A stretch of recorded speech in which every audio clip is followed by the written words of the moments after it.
Barbara. How are you? CB, good to see you. I'm fine. That's It's sunny terrific. here in Northern California. Life is good. Oh, how are the fires? Well, I'll tell you, you could have had a very large barbecue with all the family and friends, which is not a good thing, but we are better this week and the air is clearer and it's possible to walk outside and run outside. So life is better, but it was a hard week. I bet. I bet. Hey, everybody. I just want to introduce Barbara McMahon. Barbara is a member of the Association of Corporate Executive Coaches. She is a master level coach, a master corporate executive coach. And we're going to just listen to her today. We're going to talk to her a little bit. As you know, I like to do interviews like you're sitting in your living room, learning and laughing at the same time. So I'm looking forward to Barbara telling us about her work and about her role in ACEC and what is she getting out of this association. So let's just roll it. Let's rock it out. So Barbara, tell Yes, us about ma'am. your work. Well, I am an executive coach, trainer, and author, team facilitator, and I've been doing this work since 1989. Oh, And so I've been at it for a while, and and happy to be doing it. It makes me happy. and you're doing great work. But tell us details about the kind of work that you do. Well, I work mostly with Fortune 100s and with senior leaders and their executive teams. I'm also fortunate to be doing, a fair amount of work in government and nonprofit as well, which actually for me, it is a great combo because I think like ACEC, the broad perspective on our realities is important to me. And so working in these variety of sectors in the corporate world, in the nonprofit world with government folks helps me to get under the hood and understand how things work and connect more. And for me, that's important because I think those connections affect us all, affect business, affect leaders, affect our community. But when you say get under the hood, what type of work do you do exactly? Well, I do a lot of leadership development, helping leaders to look at how they approach their role and how they work with their organizations to be most successful. And I work doing a lot of team building because none of the work that we do can be done in isolation. So to help folks be more able-bodied to work with one another, whether it's teaming or strategic partnering, building those connections, making them strong and sustainable is a good deal of where I put my attention. And I do a lot of work in all of these organizations on change management because that's what we're doing all the time and now more than ever. So to be able-bodied in making pivots, especially during these times, is an incredibly important thing. So we're spending a lot of time getting leaders and organizations more capable of surfing those changes over time. So I talked to a coach yesterday, and the idea of resiliency and being agile. When you talk about your work with leaders versus teams, one would normally think that a team does not need an executive coach. So, what are you doing to help a team that they couldn't do for themselves, actually? Well, actually, it's interesting that you say that, CB, because I think that when you get more people connected, the complexities of making things work actually gets more difficult, because there are more moving parts, more differences to manage. So it's about helping folks to, first and foremost, understand what they bring to the table and what makes them feel comfortable as individuals, so that they can be effective in negotiating how they're going to play with others. And then helping the group to go through those negotiations in the best way, filter their resources, get the best out of each of the members, and figure out the rules for playing well together, because those things are really important. So we work on awareness, first and foremost, awareness of self. What's important, what's meaningful, what you're good at, and then helping folks to be able to better see each other. Because a lot of times we come into an experience and see it through our own lens, and that blocks out a lot of the uniqueness and detail that's there and can be better resourced if you have better vision, better capability to listen, better capability to see, and an understanding about how to work with those differences in a way that's going to allow everybody to have space together and be effective. I'm so glad that you're talking about this, and I think we have to have you on our show, Challenges of the C-Suite, because I remember when I was in corporate America, how hard it was for me to have a voice in teams. I was always told, shut up, you don't have anything to say.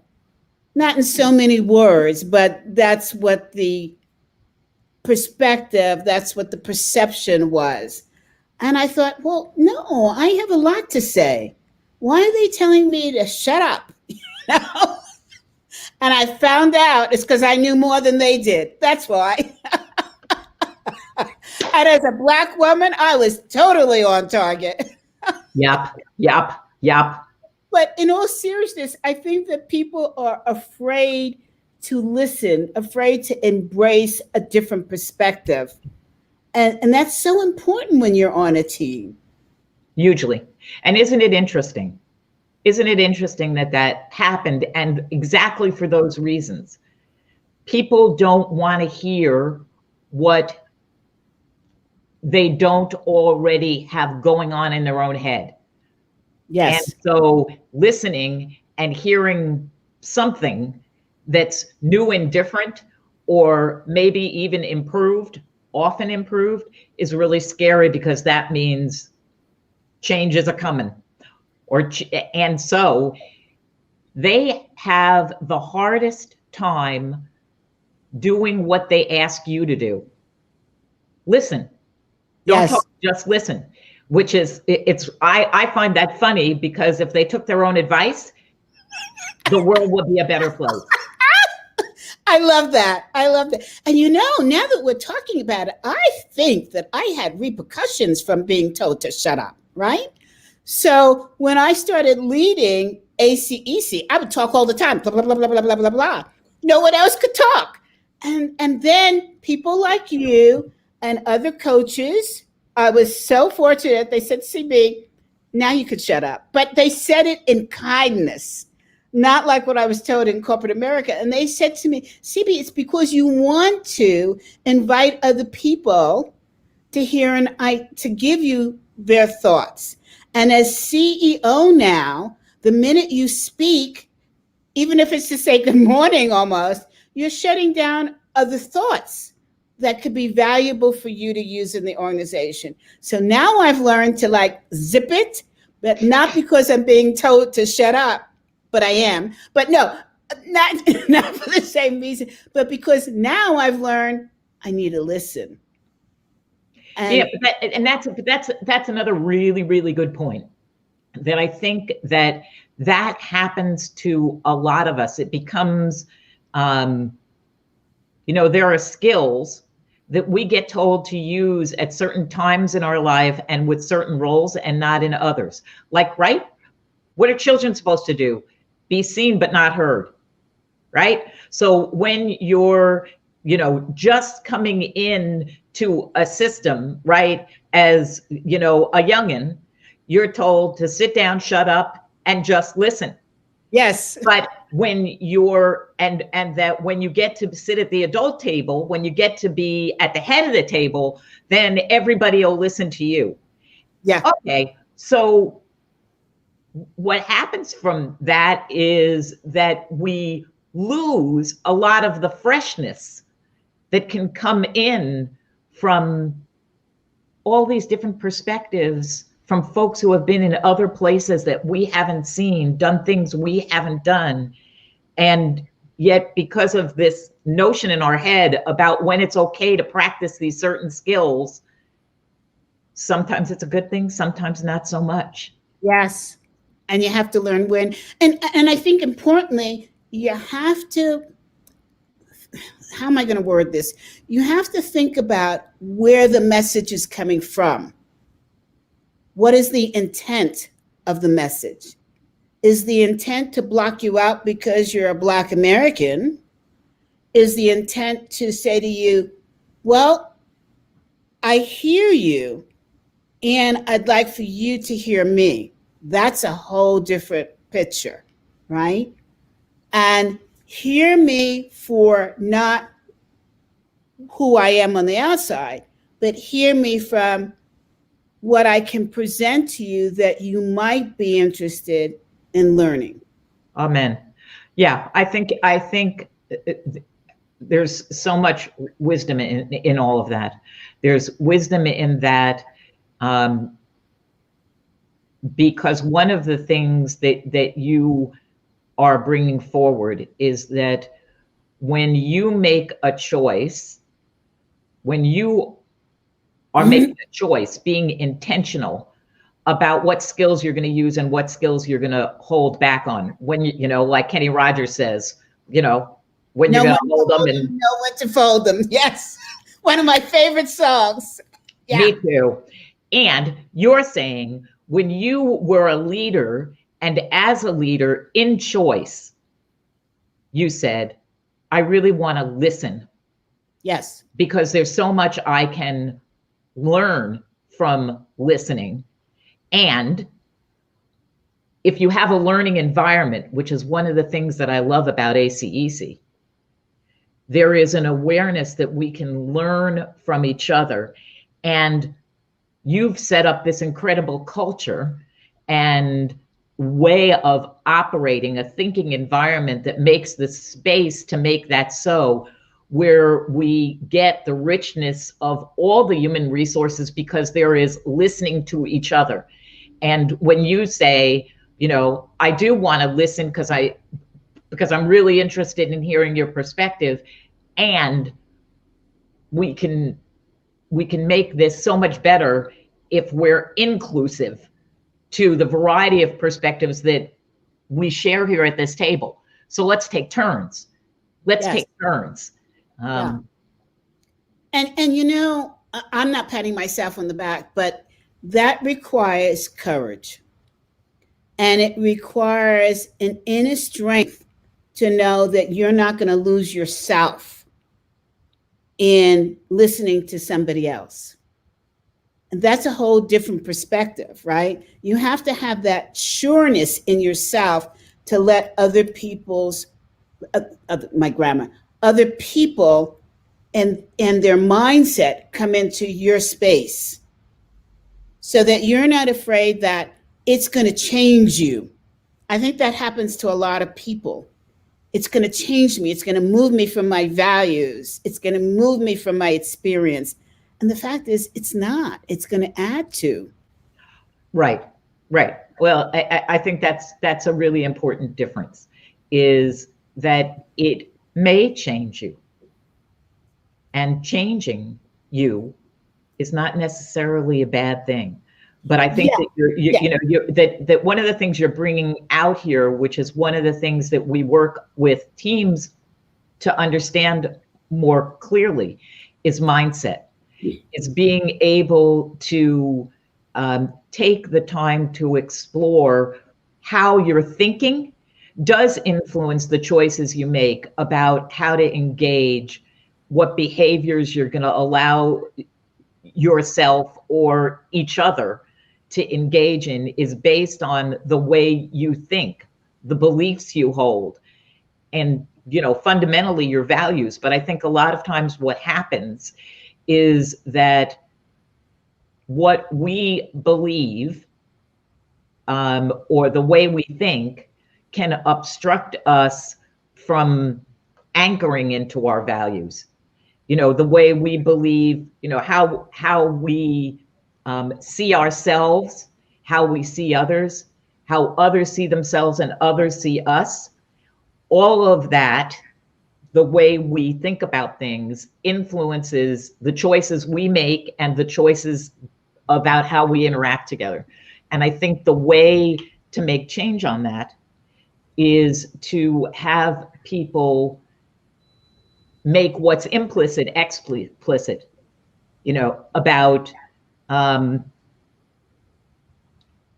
I am, you know, my belief is that there is I remember when I worked for the police department, I was a consultant for a police department for a number of years. And after that, I worked there full time. And then I came back as a consultant and a coach. And at one point I was brought in to mediate a team of officers where there was a dispute with leadership. And I got told by the senior leadership, you can mediate, but we want you to understand that there's a right way and a wrong way to do things. And we do things the right way. We do things God's way. And I remember having to look at, okay, we're gonna have to align mindsets. And I said, you know what? It's gonna be all right, because I also believe in God. So I'm sure that we'll be okay. And they sort of stood back and let us open up the facilitation, and it worked out okay. But you know, that sense of, you know, what is it that I believe? Is there a right way? Is there a wrong way? Is there a willingness to engage in the unfamiliar? Yeah, I think you bring up several good points.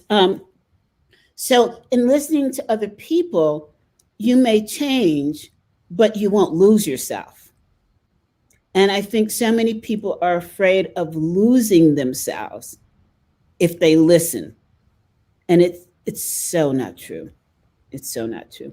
And we have somebody who wrote in, Andrew, who's listening to us on LinkedIn, and said, very well said, our attitudes and behaviors are key to cohesion.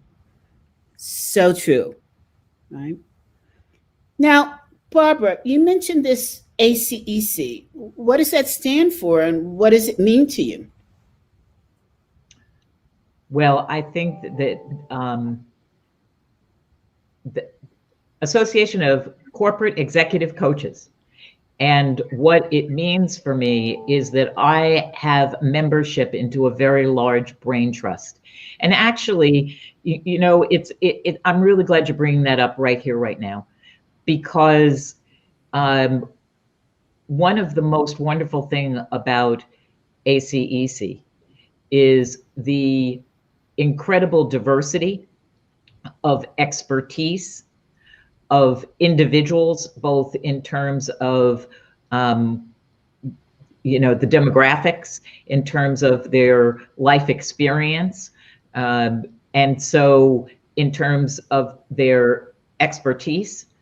So coming together there to, and it's all, the orientation is to help from a systemic, from an enterprise-wide lens to really understanding not only the leaders in the organization and what they do, but the how it all fits together from a systemic orientation. And the wonderful part of being a member of this organization is having the opportunity to hear from all of these diverse points on the circle of influence. And learn more from people's roots, how being in a certain vantage point helps me to understand the system from a more holistic perspective. And then the solutions can be much more comprehensive and workable from all these different angles. So that's a very beautiful thing. So do they have meetings? They have a yearly conference. They have had a yearly conference. This year, because of our very special circumstances, we weren't able to get together, but we are doing, as many organizations are doing, staying connected through the virtual world. And we meet regularly and are able to have a lot of different ways to learn from each other. And the walls are, this is an open wall organization, so it doesn't believe that we just have to stay with our own expertise. The wonderful thing about ACEC is it brings in the best of the best from outside of the organization so that we can really grow together. And I think that's also one of the wonderful parts about its members, is that there is a desire to explore. There is a desire to be curious and to hear other perspectives and to learn about different ways of improving ourselves and improving the work that we do in organizations. So we have speakers that come in and do trainings for us as a group. We have the opportunity to, again, let's go back to teaming. One of the things that I think is wonderful in terms of how we bring teams together is recognizing that our richest resources are often underutilized. And so we create opportunities where our members train. So the student is the teacher and the teacher is the student. And there is time for both. And there is a lot of taking turns, which is a beautiful thing. And we have monthly meetings where we, and these particular meetings are called It Takes a Tribe, which it means that any member of the of our group can come in and say, here's the challenge that I'm having in my work or my life, and I need the brain trust of my peers to help me figure out what to do about this. And the time is spent both listening, exploring by asking really critical questions, and then by having the time, the opportunity to share knowledge, experience, skill sets, resources to help infuse the member with the challenge to pack their bags so that they can continue on the journey more resource ready to get up whatever hill is in front of them. Mm-hmm. We just got a note from Beth Polish, who I know. She's part of MG 100, and she said, Barbara, I love what you're saying about curiosity and openness. And for those of you who don't know, I like to say that Beth is part of the original New York tech mafia. Um, Beth is a brilliant woman. She founded iVillage in New York and also worked in innovation for Hearst Publication as one of the leaders there. So I'm so glad she's listening and wrote in. She is an amazing woman. So this association, and I must say that I am very much involved in the association. So I'm As asking you. CEO, Yes, the CEO.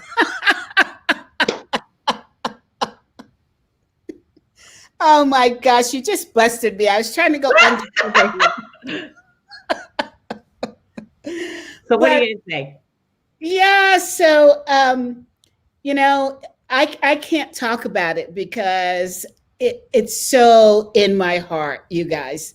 And so I have to ask you all what's your experience and what's going on. And you serve on a couple of committees. And how do committees work? Is there an importance of being on a committee from your perspective?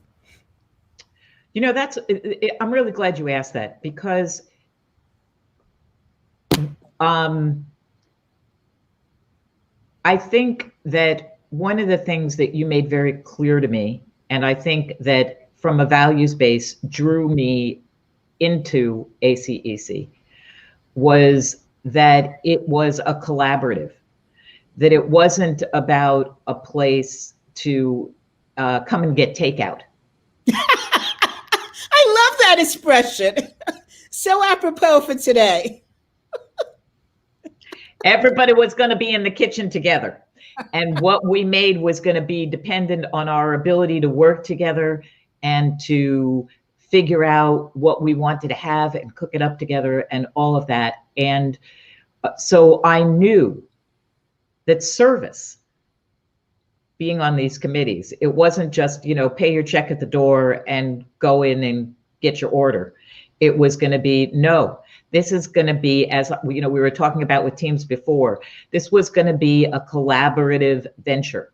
This was going to be something that we were going to do in partnership, and that we were going to do in partnership because we knew that if we put our brains together, we were going to get more than if we sucked the life out of one or two or three or some smaller group of people. But if we came in knowing that it was based on our collaborative ability to work together and to draw from each other. So I was coming in with the expectation that I was going to be there to give what I could. And I have to tell you that, I have been playing a role of a service provider, first as an educator, then as a clinician, now as a coach, where I'm used to being in service of others. And so I had this mindset, I'm going to go in, and my job going in, being on these committees, is to serve up the best of what I got. And that was my mindset. That was my expectation. And I was committed to the cause.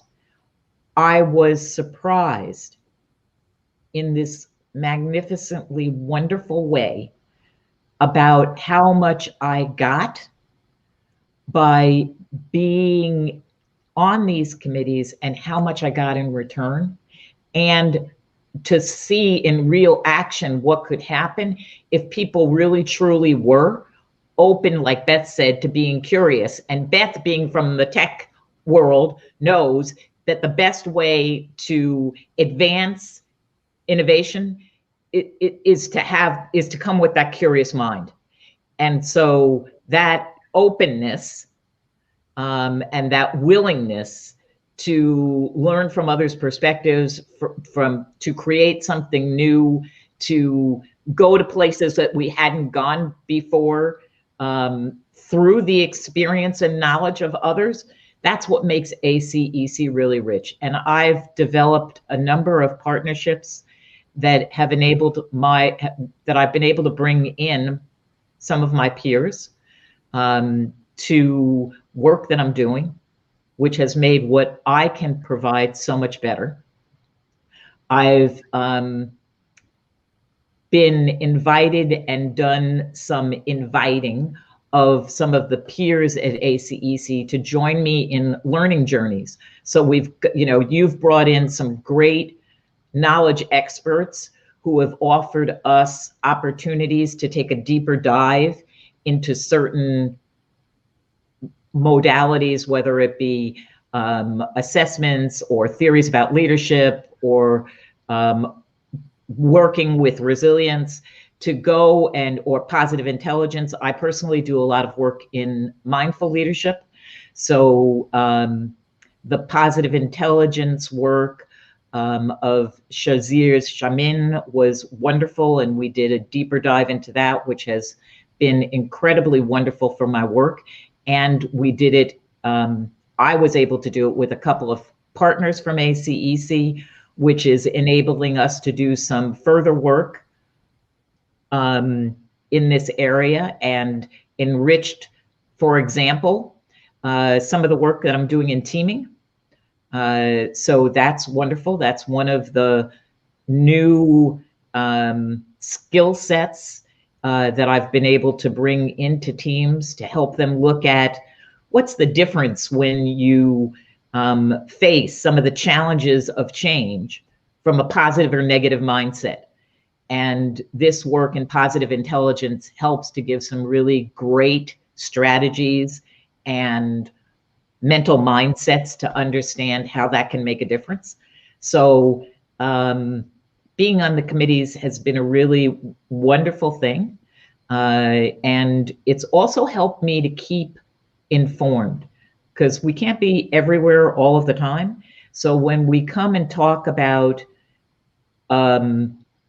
a current event or a current challenge, and I can hear about from all these other coaches, from a variety of industries and demographics, about how it's impacting the world from these different, in these different ways, in these different places, it makes me a better coach and better able to help the leaders that I work with. Thank you, Barbara. It is a unique organization. Unlike many, we don't have chapter meetings. It's really built on a different philosophy. And the philosophy is, as you said, it's committee-based. And the committees are not there to service ACEC. The committees are there so that the members service each other, to learn, to experience, to develop business partners that you would not otherwise have a chance to get to know. So I really appreciate your definition of what the association is about. And I want to go back to your work of mindfulness, mindful leadership. What does that mean? Now, we're almost out of time, but I would love for you to give us, in your mind, what does that mean from the different types of coaching that are out there? I think that one of the things that I often start with when I'm doing training on mindfulness is acknowledge how happy I am that people are interested in mindfulness and that they've decided to be a part of the learning experience, that they're with me. Because I think the first thing about mindfulness and the practice of mindfulness is answering the question, stay or go. Are you really willing to be in the present moment with all that is? Are you willing to put your whole self in? Are you willing to be fully connected and engaged with what's going on, not only inside you, but around you and with others? And it's the ability to manage that with clarity and intention, to really be fully present. It takes me back to my youth, which is a long time ago. We won't go there. Just 2 blinks of the eye. Yeah. And my experience with S training. You probably don't even remember that. You're too young to remember that. I remember S training. But tell me about what you remember. Tell me about what you remember. The most important thing I remember was an expression. And we'll end on that note. And the expression was, be here now. Be here now. And I was going to end on that note, but I also want to surface. I just did an interview with Dr. Mongezi from South Africa. We were talking about the differences between how Blacks in Africa treated apartheid versus how Blacks in America treat racism.